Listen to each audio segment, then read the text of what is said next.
Yeah, man, it's Pika calling in from Singapore again. It is Sunday night, y'all. It is September 9th, 10th? It's September 10th. Yeah. Um, so, kind of cool. I was off today. I'm actually off again tomorrow, so I'm actually happy about that. I get 2 days off in a row. I usually get just Fridays and Mondays, but this is kind of nice. I'm actually really excited because I have family coming over tomorrow. So for those of you who know or don't, either way, I moved to Singapore because I have the highest concentration of family members here in Singapore, and I thought I'd have the best support here. Unfortunately, tragedy struck. I lost one grandparent and then another, and in the process of all of that, my family is still grieving a little bit. So it's a little bit harder to get everybody to get together because that's what they used to do when my grandparents were around. They'd all come over to the house. We'd cook, we'd eat, we'd play cards, we'd drink, just have a good old time. So I'm trying to resurrect that a little bit, trying to make it, my own, and see if I can't, put my own kind of spin on it and get my cousins to get together so that the kids can get to know each other a little bit better. Otherwise, if someone doesn't pull us together, I feel like all of us would grow up in our own directions and not really have that bond that I know my family, my immediate cousins and I had when I was growing up. So I want that for my daughter a lot. I'm really excited they've agreed to come. We were originally going to do it, I think we were supposed to do it on the 15th of August. That was going to be my first day that, back to work, and it was going to be the day that my mom left, and there was just so much going on, and I happened to get sick. My daughter got sick, and I just didn't think it was the right time. So we canceled it then. We rescheduled it till now, so it would be September 11th. It'll be in tomorrow. I'm still trying to work out what I want to cook, and obviously because we have little kids coming, so I have two little boys that are coming, my two nephews, and then my daughter as well. So I'll make some of her favorites, and hopefully they'll enjoy it too. I'm thinking about macaroni and cheese with some bacon and some spaghetti and meatballs, because I know if I cook a lot, I'll have it to keep in the house anyway, so then I don't have to cook the rest of the week. I'll be straight. For the adults, I'm thinking of doing red rice. I'm not exactly sure yet. It'll either be red rice or it'll be jambalaya, one or the other, because I haven't made jambalaya in a while either, but I figure if I make a couple of really big meals, it'll help me out as well. It will make sure that everybody has enough to eat. They can get seconds and thirds if they want to. And then, of course, true to form, I will make dessert.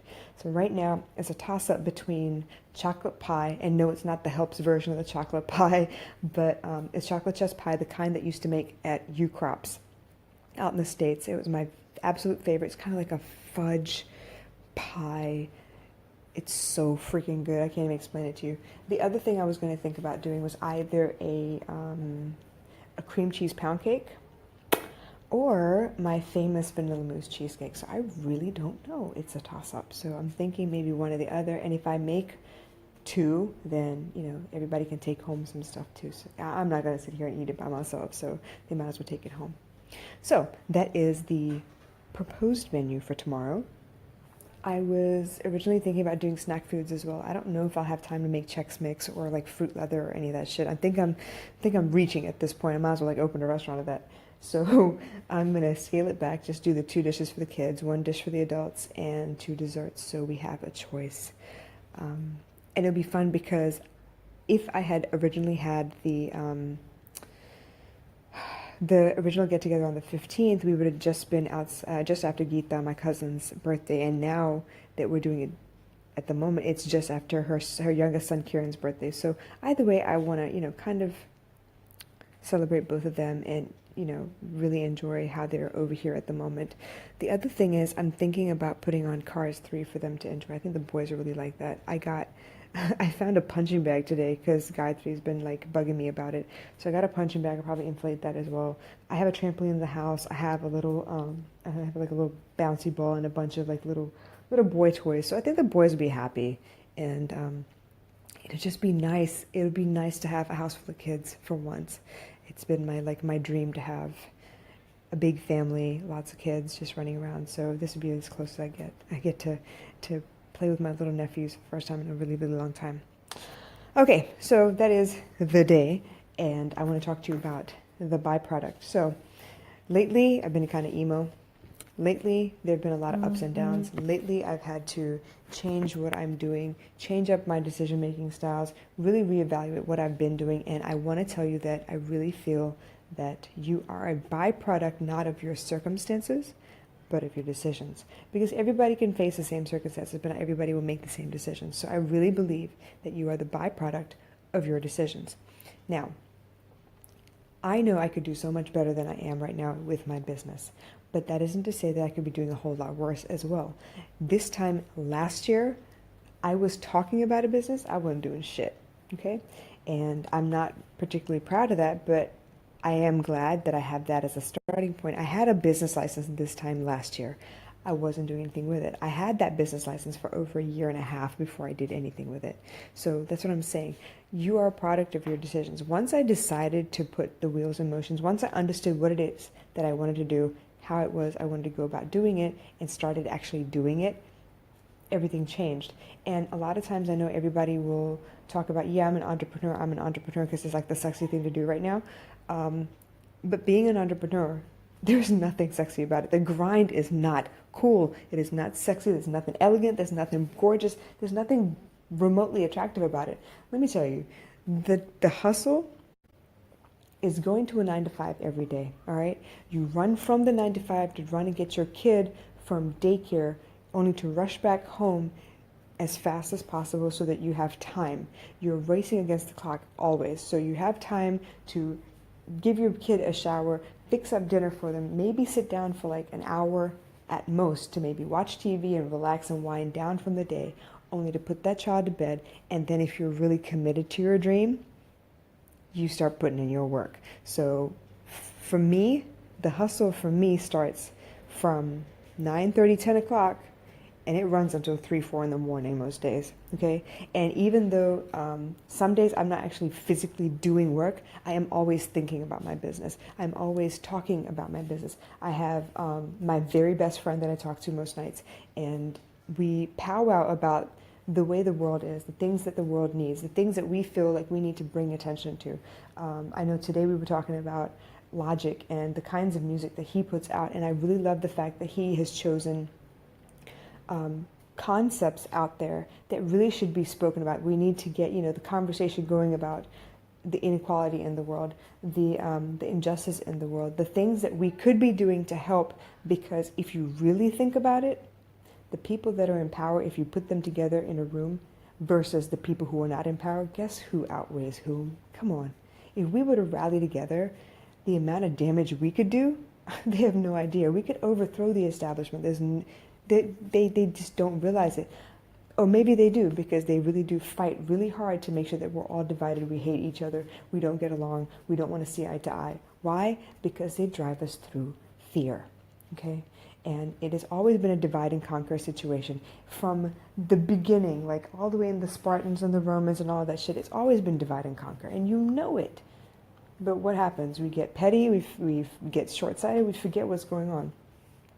So I feel like having people around you to spur those conversations, to get you thinking, get the creative juices flowing, I think that's really necessary. As necessary as it is to punch a clock on your own business, to put in work outside of the hours that you're working for your boss or whatever, because believe it or not, when you go to work every day, you're building that business. Now, Scholars Inc., where I work, is a very, very tiny company. It's privately owned. The two founders, I work directly under Sheila, who is one of the founders, and Miss Wendy is the other founder, and they were schoolmates, and they thought up this business, and yes, right now I am building their business for them. And I'm happy to do that, because while I'm building their business, I'm getting on the ground knowledge. I'm being trained by people who know what they're doing, like really, really know what they're doing. And I'm getting the opportunity to try it out on their business to see if I can be a success with their business before I put those same skills to work in my own. So the decisions I make, damn sure decide who I am, damn sure define, what I will be, how successful I will become, because I am going to make sure that I put in the work. I mean, I put in the work all the time, okay? There are days where I am exhausted. I just can't think straight. I can't put two neurons together and get them to fire. So some days, yeah, it's not going to be as productive as others. But that isn't to say that I don't think about it all the time. It's on my mind all the time. I'm absorbing, I'm consuming content. I am trying to get new perspectives because I really feel that if I can just stretch my mind, if I can keep stretching my mind, I will remain young, I will remain relevant, I will remain me. And I really do believe that a mind stretched by knowledge and experience will never, never, never be able to shrink back to its original dimensions and be who they were.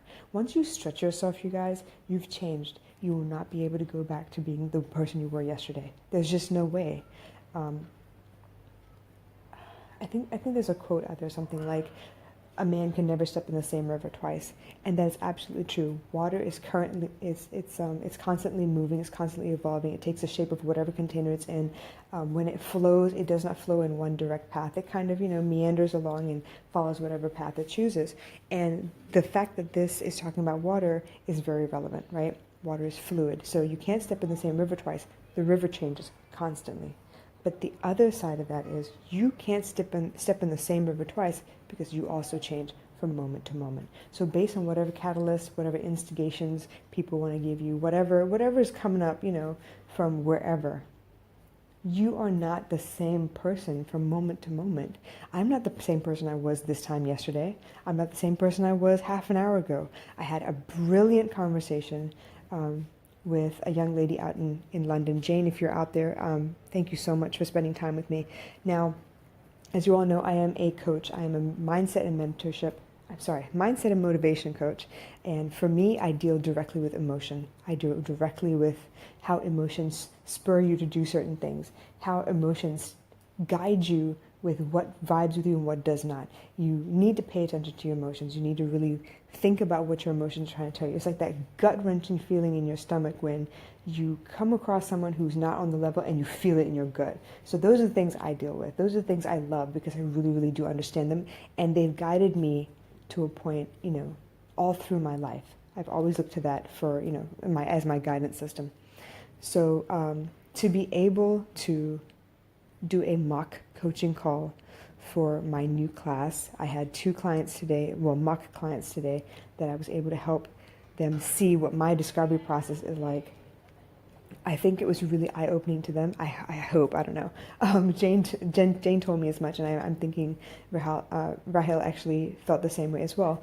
But the conversation I had with Jane was very, very different from the conversation I had with Rahel. Rahel was guarded. I could tell she was guarded. She wasn't quite sure if she could trust me or not. She wasn't quite sure what I expected of her. So she was very, very guarded with her answers. So I wasn't able to glean anything passionate or emotional from her so that I could connect with her as well as I wanted to. So, I stayed the course. If she was going to be guarded, I had my wall up as well. And I made sure that I answered to the point. I tried to be as kind as possible. I tried to help her understand that, no matter what it is you're going through, I can help, but you got to let me in. And the main point I made sure that she took away from our mock coaching call is that if I'm not a good fit for you, or you're not a good fit for me, but one of us is wasting our time. So it really needs to be a two-way street. We need to both be able to trust each other and open up for any coaching situation to work. On the other hand, with Jane, super, super easy flow. It was beautiful to see her open up as much as she did.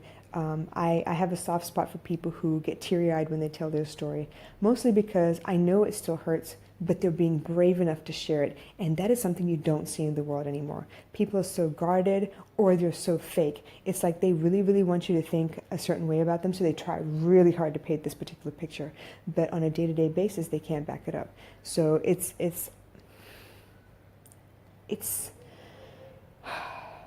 so deep to me to see people who are willing to open up, to really share, because they want help. They genuinely want help, and they know if they don't open up, if they don't tell you the whole story, you're not going to be able to see what the solution is for them. You're not going to be able to see the correct solution for them.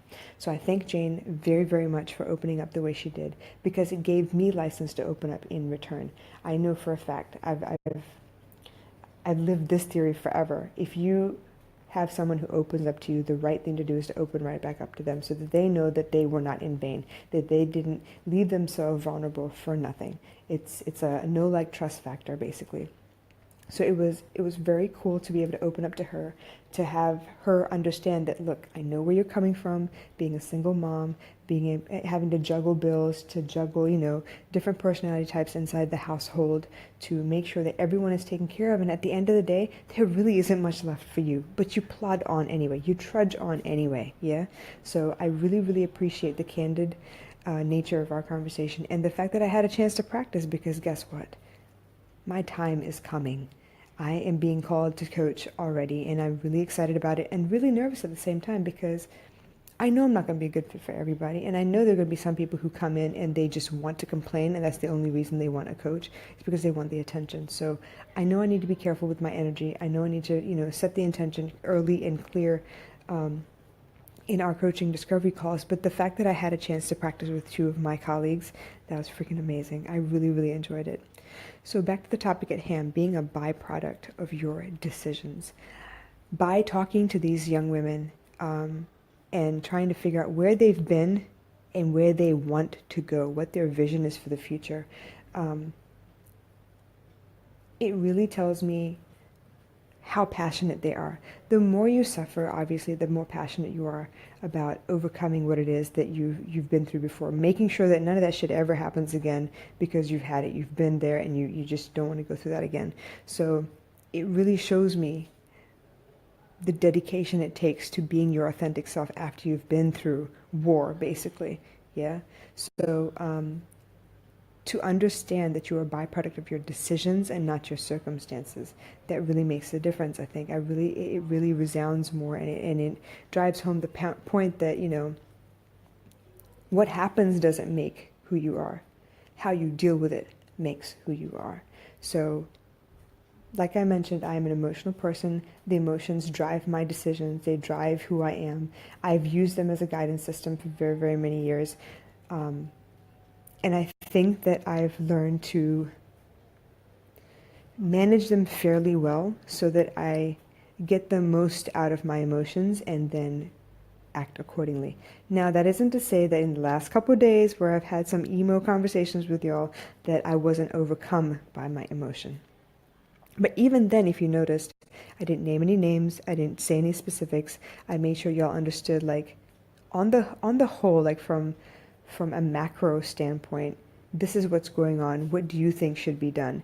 And I didn't tell you to pass judgment. I didn't tell you,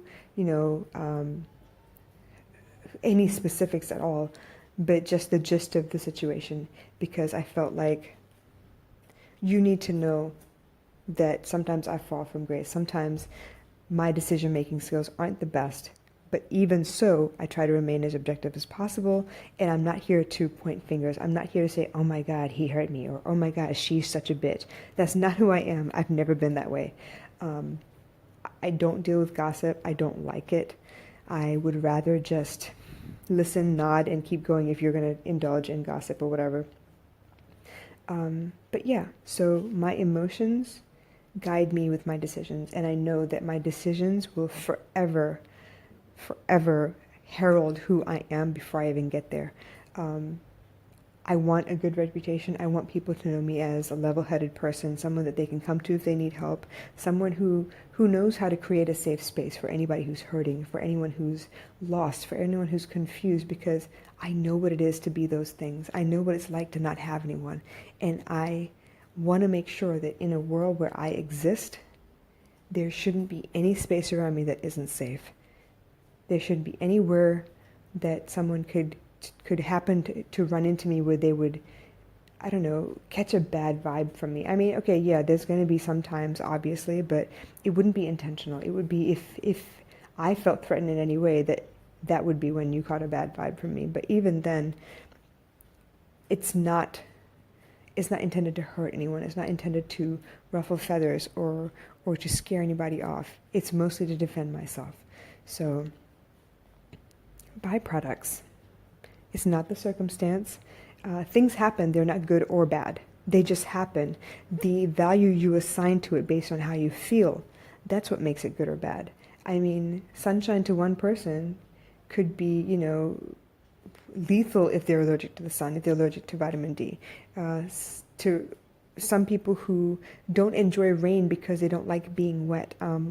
For example, my brother hates walking to the bathroom if the floor is wet. He gets really like itchy and antsy, and he's just not a happy person when that happens. So, but for me, I don't mind because I feel like I feel more grounded when I'm near water. And a lot of times if it's really hot in the house and I can't fall asleep, the first thing I'll do is go wash my feet to kind of like draw that heat away from my body and make me cold enough to fall asleep. So one man's meat is another man's poison, you guys. And that same situation could happen exactly the same way to every one of us, and we'd have a different reaction. So it really is based on our decisions. It really is based on our emotions, how we feel about things, how we interpret what happened and what's not happening, and why it's not happening. Why is there a lack? And all of these things, they define who we are. They say you can define a man by the size of the thing that upsets him. I know people who were multi-millionaires who stayed at the Grand Hyatt and would have an absolute conniption if they somehow had a key that did not work. Now, keys are faulty all the time. They're magnetically